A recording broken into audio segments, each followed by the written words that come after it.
Mr. President, Mr. Speaker, members of the 88th Congress, I congratulate you all, not merely on your electoral victory, but on your selected role in history.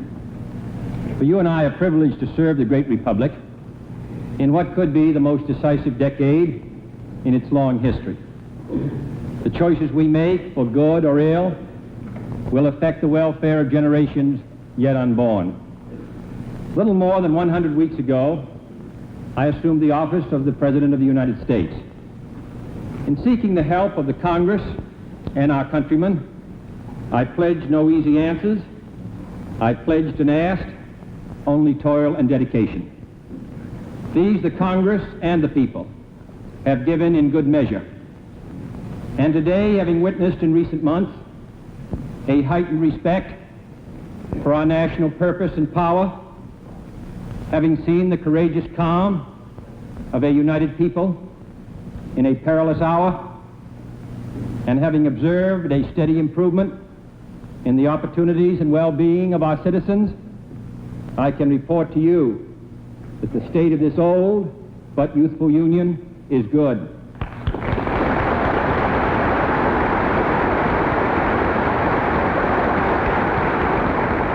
In the world beyond our borders, steady progress has been made in building a world of order. The people of West Berlin remain free and secure.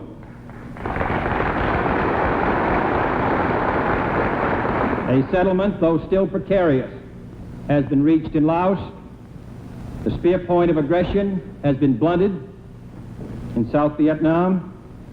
The end of the agony may be in sight in the Congo. The doctrine of Troika is dead. And while danger continues, a deadly threat has been removed from Cuba.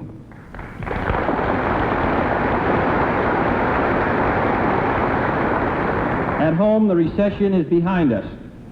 Well over 1 million more men and women are working today than were working 2 years ago.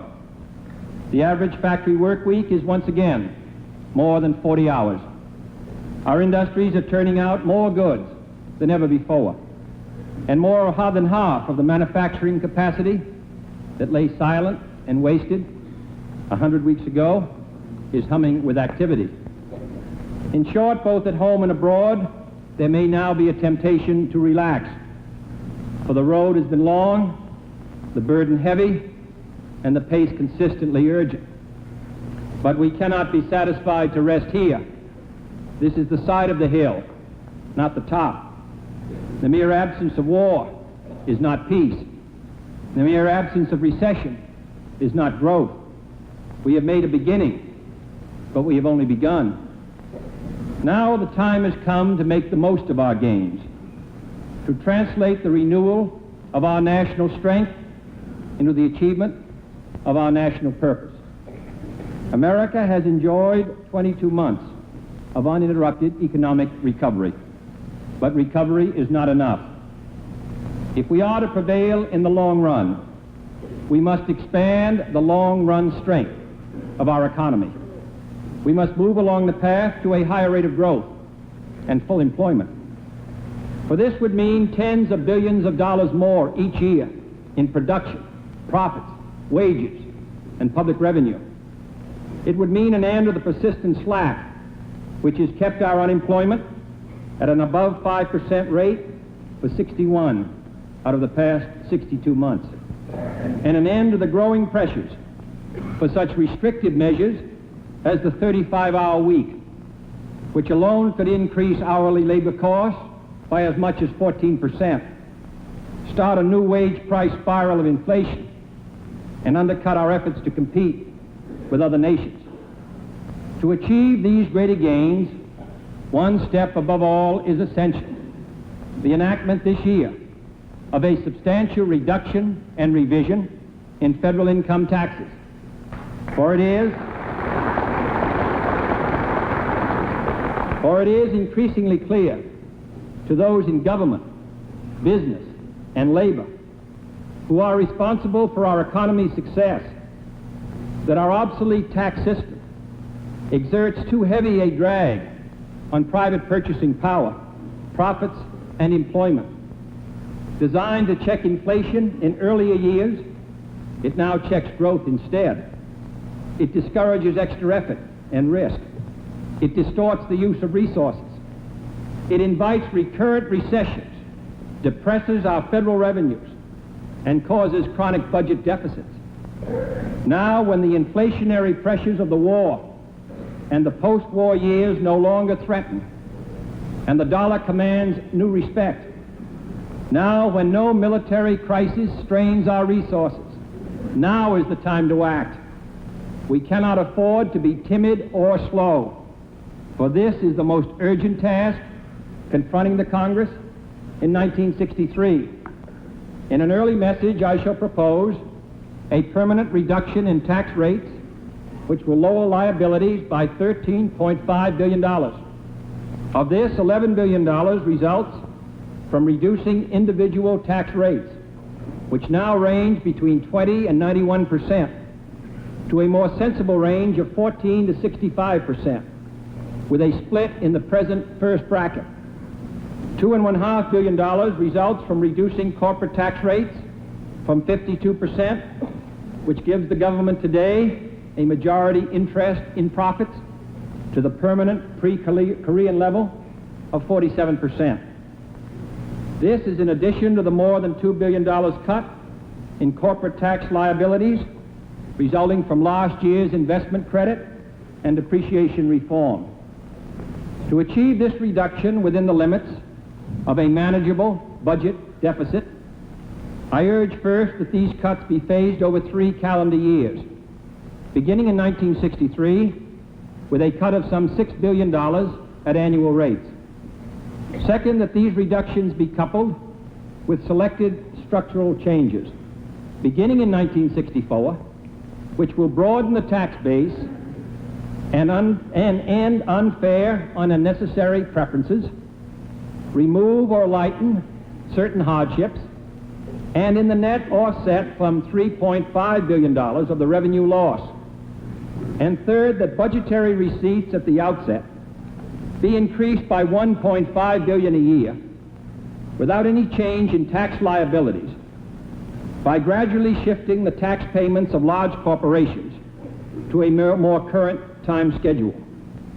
This combined program, by increasing the amount of our national income, will in time result in still higher federal revenues. It is a fiscally responsible program, the surest and the soundest way of achieving in time a balanced budget in a balanced full employment economy. This net reduction in tax liabilities of $10 billion will increase the purchasing power of American families and business enterprises in every tax bracket, with the greatest increase going to our low-income consumers. It will, in addition, encourage the initiative and risk-taking on which our free enterprise system depends, induce more investment, production, and capacity use, help provide the 2 million new jobs we need every year, and reinforce the American principle of additional reward for additional effort. I do not say that a measure for tax reduction and reform is the only way to achieve these goals. No doubt a massive increase in federal spending could also create jobs and growth. But in today's setting, private consumers, employers, and investors should be given a full opportunity first. No doubt a temporary tax cut could provide a spur to our economy, but a long-run problem compels a long-run solution. No doubt a reduction in either individual or corporation taxes alone would be of great help. But corporations need customers, and job seekers need jobs. No doubt tax reduction without reform would sound simpler and more attractive to many. But our growth is also hampered by a host of tax inequities and special preferences which have distorted the flow of investment. And finally, there are no doubt some who would prefer to put off a tax cut in the hope that ultimately an end to the Cold War would make possible an equivalent reduction in government expenditures. But that end is not in view, and to wait for it would be costly and self-defeating. In submitting a tax program which will, of course, temporarily increase the deficit, but can, I believe, ultimately end it, and in recognition of the need to control expenditures, I will shortly submit a fiscal 1964 administrative budget, which, while allowing for needed rises in defense, space, and fixed interest charges, holds total expenditures for all other purposes below this year's level. This requires the reduction or postponement of many desirable programs, the absorption of a large part of last year's federal pay raise through personnel and other economies, the termination of certain installations and projects, and the substitution in several programs of private for public credit.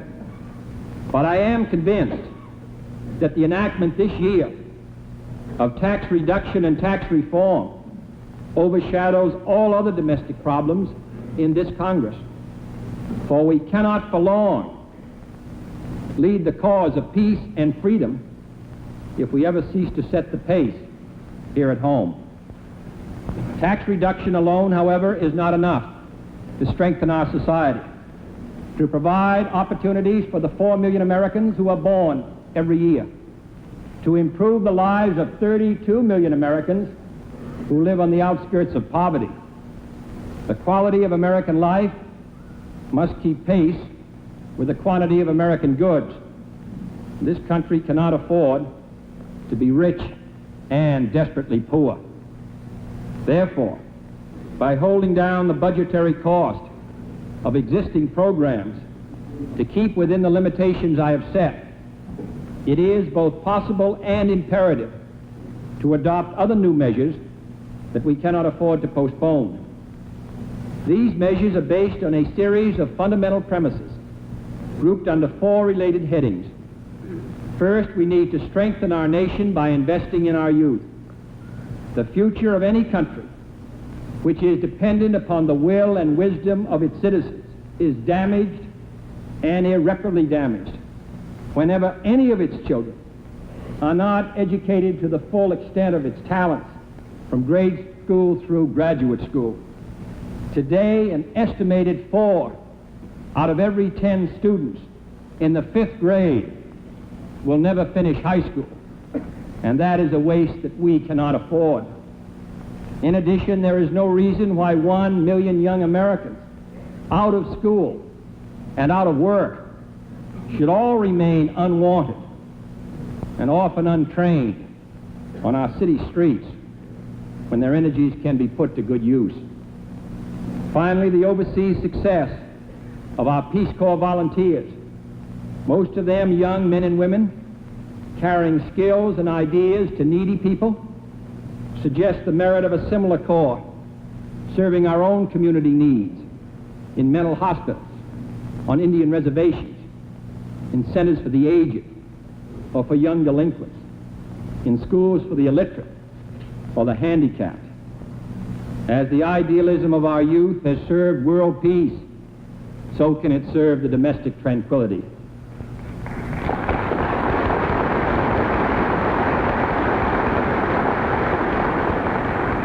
Second, we need to strengthen our nation by safeguarding its health. Our working men and women, instead of being forced to ask for help from public charity once they are old and ill, should start contributing now to their own retirement health program through the Social Security system.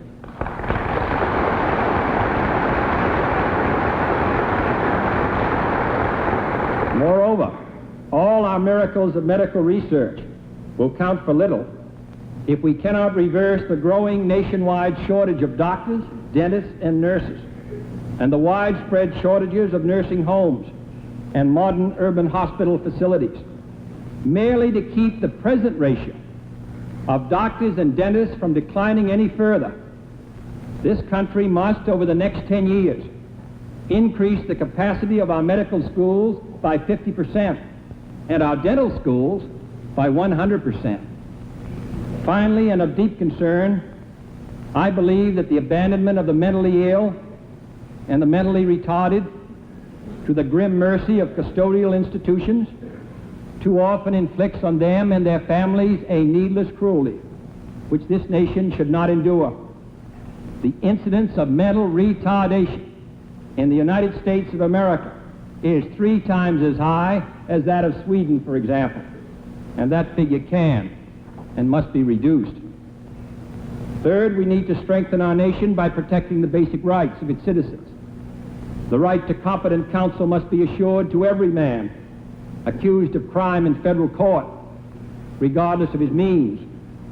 And the most precious and powerful right in the world, the right to vote in a free American election, must not be denied to any citizens on grounds of their race or their color. I wish that all qualified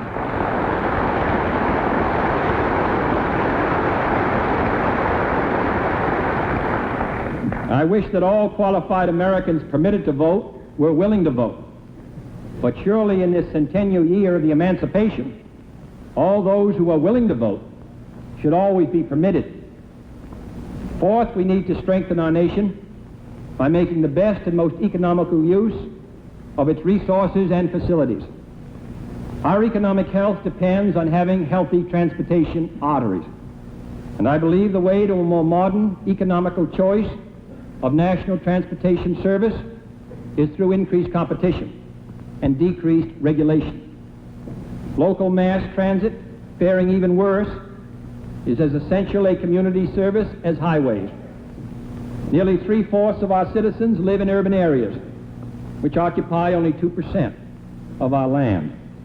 And if local transit is to survive and relieve the congestion of these cities, it needs federal stimulation and assistance. Next, this government is in the storage and stockpile business to the melancholy tune of $16 billion. We must continue to support farm income, but we should not pile more farm surpluses on top of the $7.5 billion worth we already own. We must maintain a stockpile of strategic materials, but the $8.5 billion worth we have acquired, for reasons both good and bad, is much more than we need. And we should be empowered to dispose some of the excess in ways which will not cause market disruption. Finally, our already overcrowded national parks and recreation areas will have twice as many visitors 10 years from now as they do today. If we do not plan today for the future growth of these and other great natural assets, not only parks and forests, but wildlife and wilderness preserves and water projects of all kinds, our children and their children will be poorer in every sense of the word. Proposals will be made to the Congress in the coming days to meet these challenges. These are not domestic concerns alone, for upon our achievement of greater vitality and strength here at home hang our fate and future in the world, our ability to sustain and supply the security of free men and nations, our ability to command their respect for our leadership, our ability to expand our trade without threat to our balance of payments, and our ability to adjust to the changing demands of Cold War competition and challenge. We shall be judged more by what we do at home than by what we preach abroad. Nothing we could do to help the developing countries would help them half as much as a booming American economy which consumes their raw materials. And nothing our opponents could do to encourage their own ambitions would encourage them half so much as a chronic, lagging United States economy. These domestic tasks do not divert our energy or our security. They provide the very foundation for freedom's survival and success. Turning to the world outside, it was only a few years ago in Southeast Asia, Africa, Eastern Europe, Latin America, even outer space, that communism sought to convey the image of a unified, confident, and expanding empire, closing in on a sluggish America and a free world in disarray. But few people would hold that picture today. In the past months, we have reaffirmed the scientific and military superiority of freedom. We have doubled our efforts in space to assure us of being first in the future. We have undertaken the most far-reaching defense improvements in the peacetime history of this country. And we have maintained the frontiers of freedom from Vietnam to West Berlin. But complacency or self-congratulation can imperil our security as much as the weapons of our adversaries. A moment of pause is not a promise of peace. Dangerous problems remain from Cuba to the South China Sea.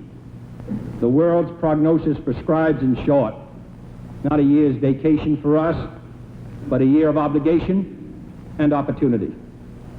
4 special avenues of opportunity stand out: the Atlantic Alliance, the developing nation, the new Sino-Soviet difficulties, and the search for worldwide peace. First, how fares the Grand Alliance? Free Europe is entering into a new phase in its long and brilliant history. The era of colonial expansion has passed. The era of national rivalries is fading, and a new era of interdependence and unity is taking shape. Defying the old prophecies of Marx, consenting to what no conqueror could ever compel, the free nations of Europe are moving towards a unity of purpose and power and policy in every sphere of activity. For 17 years, this movement has had our consistent support, both political and economic.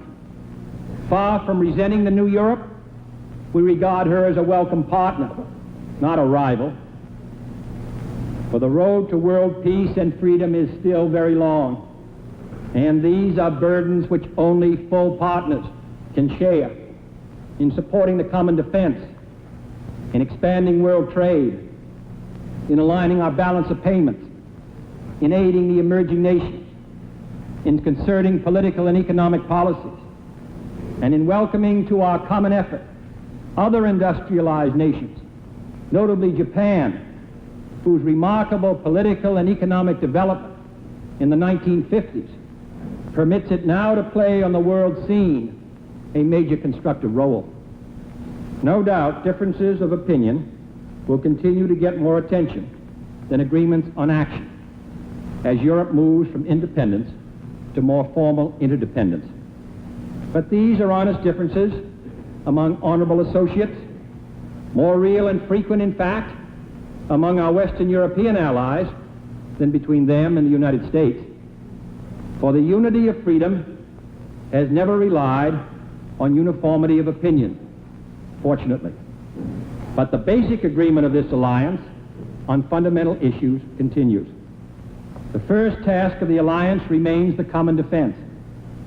Last month, Prime Minister Macmillan and I laid plans for a new stage in our long cooperative effort, one which aims to assist in the wider task of framing a common nuclear defense for the whole alliance. The Nassau Agreement recognizes that the security of the West is indivisible, and so must be our defense. But it also recognizes that this is an alliance of proud and sovereign nations, and works best when we do not forget it. It recognizes further that the nuclear defense of the West is not a matter for the present nuclear powers alone, that France will be such a power in the future, and that ways must be found, without increasing the hazards of nuclear diffusion, to increase the role of our other partners in planning, manning, and directing a truly multilateral nuclear force within an increasingly intimate NATO alliance. Finally, the Nassau Agreement recognizes that nuclear defense is not enough, that the agreed NATO levels of conventional strength must be met, and that the alliance cannot afford to be in a position of having to answer every threat with nuclear weapons or nothing. We remain too near the Nassau decisions and too far from their final realization to know their place in history. But I believe that for the first time, the door is open for the nuclear defense of the alliance to become a source of confidence instead of a cause of contention. The next most pressing concern of the alliance is our common economic goals of trade and growth. This nation continues to be concerned about its balance of payments deficit, which despite its decline remains a stubborn and troublesome problem. We believe, moreover, that closer economic ties among all free nations are essential to prosperity and peace. And neither we nor the members of the common market are so affluent that we can long afford to shelter high-cost farms or factories from the winds of foreign competition, or to restrict the channels of trade with other nations of the free world. If the common market should now move towards protectionism and restrictionism, it would undermine its own basic principles. This government means to use the authority conferred on it last year by the Congress to encourage trade expansion on both sides of the Atlantic and around the world. Second, what of the developing and non-aligned nations? They were, I believe, shocked by the Soviet sudden and secret attempt to transform Cuba into a nuclear striking base, and by Communist China's arrogant invasion of India. They have been reassured by our prompt assistance to India, by our support through the United Nations of the Congo's unification, by our patient search for disarmament, and by the improvement in our treatment of citizens and visitors whose skin does not happen to be white.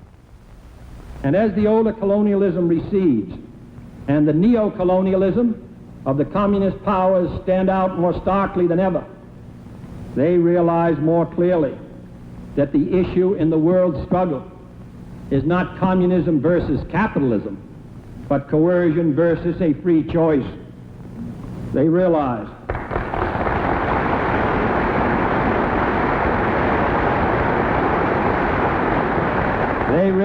that the longing for independence is the same the world over, whether it is the independence of West Berlin or Vietnam.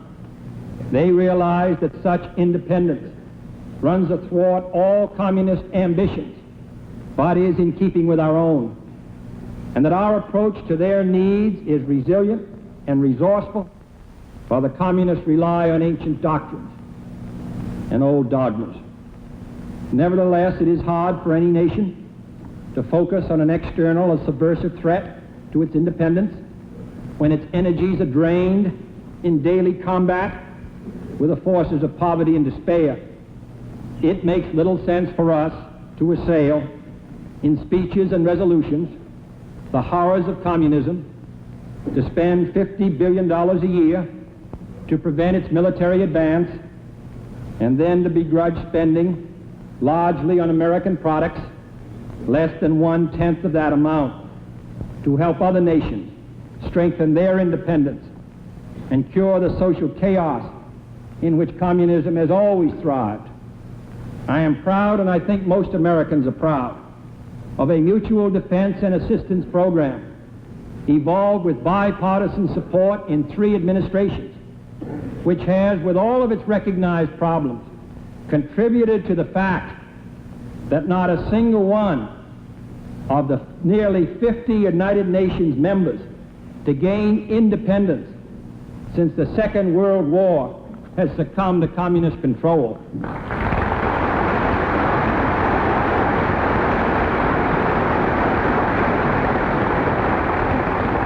I am proud of a program and of a country that has helped to arm and feed and clothe millions of people who live on the front lines of freedom. I am especially proud that this country has put forward for the 60s a vast cooperative effort to achieve economic growth and social progress throughout the Americas, the Alliance for Progress.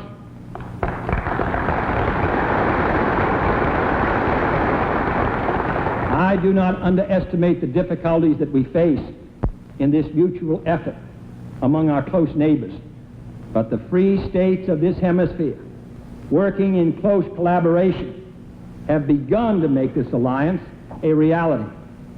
Today it is feeding 1 out of every 4 school-age children in Latin America an extra food ration from our farm surpluses. It has distributed 1.5 million school books and is building 17,000 classrooms. It has helped resettle tens of thousands of found families on land they can call their own.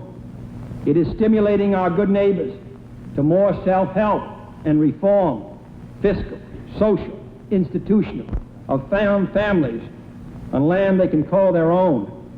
It is stimulating our good neighbors to more self-help and reform, fiscal, social, institutional, and land reform. It is bringing housing and hope and health to millions who were forgotten. The men and women of this hemisphere know that the alliance cannot succeed if it's only another name for a United States handout, that it can succeed only as the Latin American nations themselves devote their best efforts to fulfilling its goals. This story is the same in Africa, in the Middle East, and in Asia. Wherever nations are willing to help themselves, we stand ready to help them build new bulwarks of freedom. We are not purchasing votes for the Cold War. We have gone to the aid of imperiled nations, neutrals and allies alike. What we do ask, and all that we ask, is that our help be used to the best advantage, and that their own efforts not be diverted by needless quarrels with other independent nations. Despite all its past achievements, the continued progress of the Mutual Assistance Program requires a persistent discontent with present progress. We have been reorganizing this program to make it more effective and an efficient instrument, and that process will continue this year. But free world development will still be an uphill struggle. Government aid can only supplement the role of private investment in trade expansion and commodity stabilization, and above all, internal self-improvement. The processes of growth are gradual, bearing fruit in a decade, not a day. Our successes will be neither quick nor dramatic. But if these programs were ever to be ended, our failures in a dozen countries would be sudden and would be certain. Neither money nor technical assistance, however, can be our only weapon against poverty. In the end, the crucial effort is one of purpose, requiring the fuel of finance, but also a torch of idealism. And nothing carries the spirit of this American idealism and expresses our hopes better and more effectively to the far corners of the earth than the American Peace Corps. A year ago,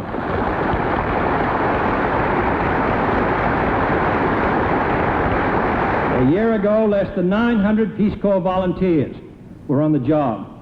A year from now, they will number more than 9,000 men and women aged 18 to 79, willing to give 2 years of their lives to helping people in other lands. There are, in fact, nearly 1 million Americans serving their country and the cause of freedom in overseas posts, a record no other people can match.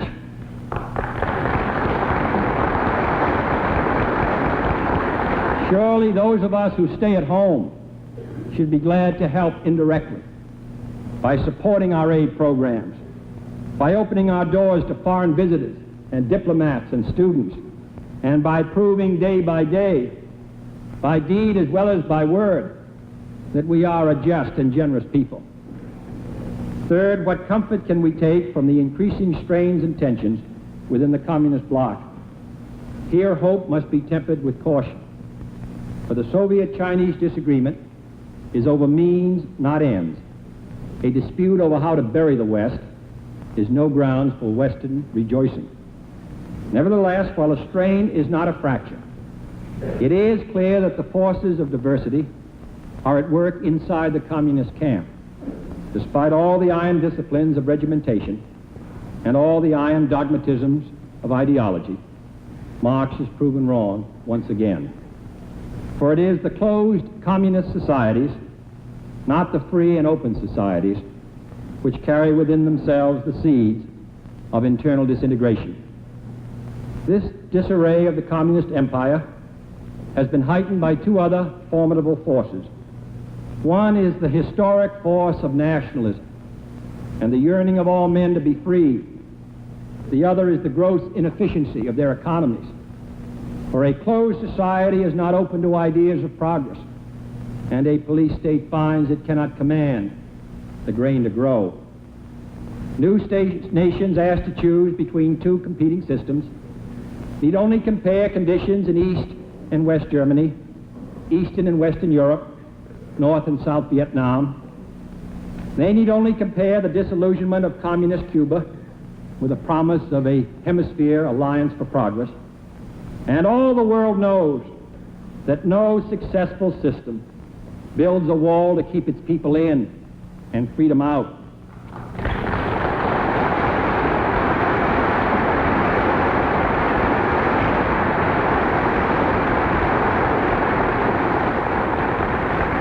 And the wall dividing Berlin is a symbol of that communist failure. Finally, what can we do to move from the present pause towards enduring peace? I would counsel caution. I foresee no spectacular reversal in communist methods or goals. But if all these trends and developments can persuade the Soviet Union to walk the path of peace, then let her know that all free nations will join with her. But until that choice is made, and until the world can develop a reliable system of international security, the free people have no choice but to keep their arms near. This country, therefore,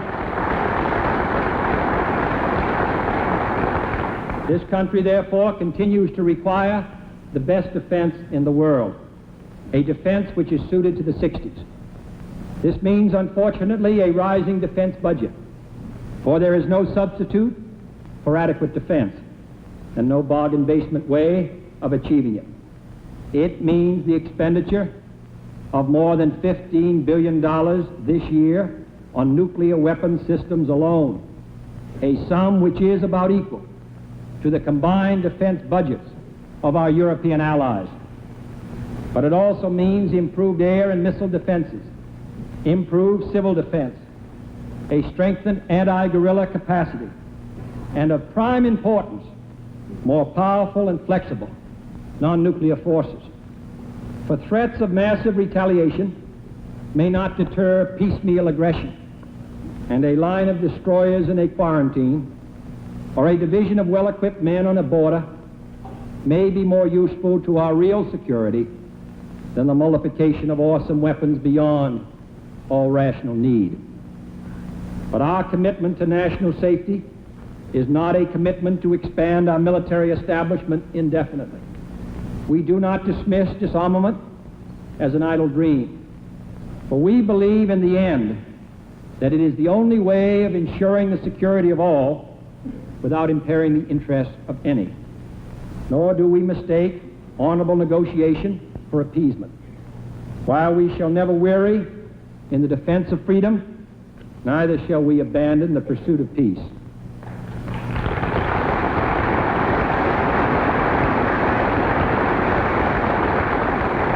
In this quest, the United Nations requires our full and continued support. Its value in serving the cause of peace has been shown anew in its role in the West New Guinea settlement, in its use as a forum for the Cuban crisis, and in its task of unification in the Congo. Today, the United Nations is primarily the protector of the small and the weak, and a safety valve for the strong. Tomorrow, it can form the framework for a world of law, a world in which no nation dictates the destiny of another, in which the vast resources now devoted to destructive means will serve constructive ends. In short, let our adversaries choose. If they choose peaceful competition, they shall have it. If they come to realize that their ambitions cannot succeed, if they see their wars of liberation and subversion will ultimately fail, if they recognize that there is more security in accepting inspection than in permitting new nations to master the black arts of nuclear weapons and war, and if they are willing to turn their energies, as we are, to the great unfinished task of our own people, then surely the areas of agreement can be very wide indeed. A clear understanding about Berlin, stability in Southeast Asia, an end to nuclear testing, new checks on surprise or accidental attack, and ultimately, general and complete disarmament. For we seek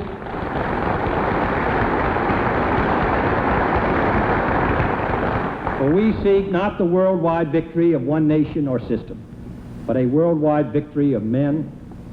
The modern globe is too small, its weapons are too destructive, they multiply too fast, and its disorders are too contagious to permit any other kind of victory. To achieve this end, the United States will continue to spend a greater portion of its national production than any other people in the free world. For 15 years, no other free nation has demanded so much of itself. Through hot wars and cold, through recession and prosperity, through the ages of the atom and outer space, the American people have neither faltered nor has their faith flagged. If at times our actions seem to make life difficult for others, it is only because history has made life difficult for us all.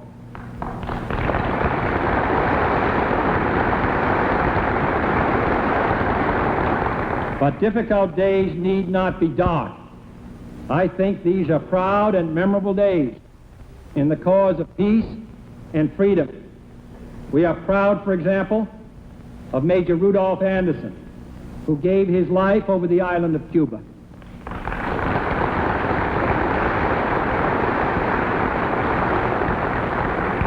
We salute Specialist James Allen Johnson, who died on the border of South Korea. We pay honor to Sergeant Gerald Pendle, who was killed in Vietnam. They are among the many who in this century, far from home, have died for our country. Our task now, and the task of all Americans, is to live up to their commitment. My friends, I close on a note of hope. We are not lulled by the momentary calm of the sea or the somewhat clearer skies above. We know the turbulence that lies below and the storms that are beyond the horizon this year.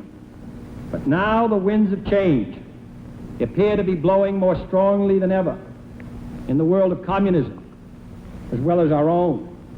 For 175 years, we have sailed with those winds at our back and with the tides of human freedom in our favor. We steer our ship with hope, as Thomas Jefferson said, leaving fear astern. Today we still welcome those winds of change, and we have every reason to believe that our tide is running strong. With thanks to Almighty God for seeing us through a perilous passage, we ask His help anew in guiding the good ship Union.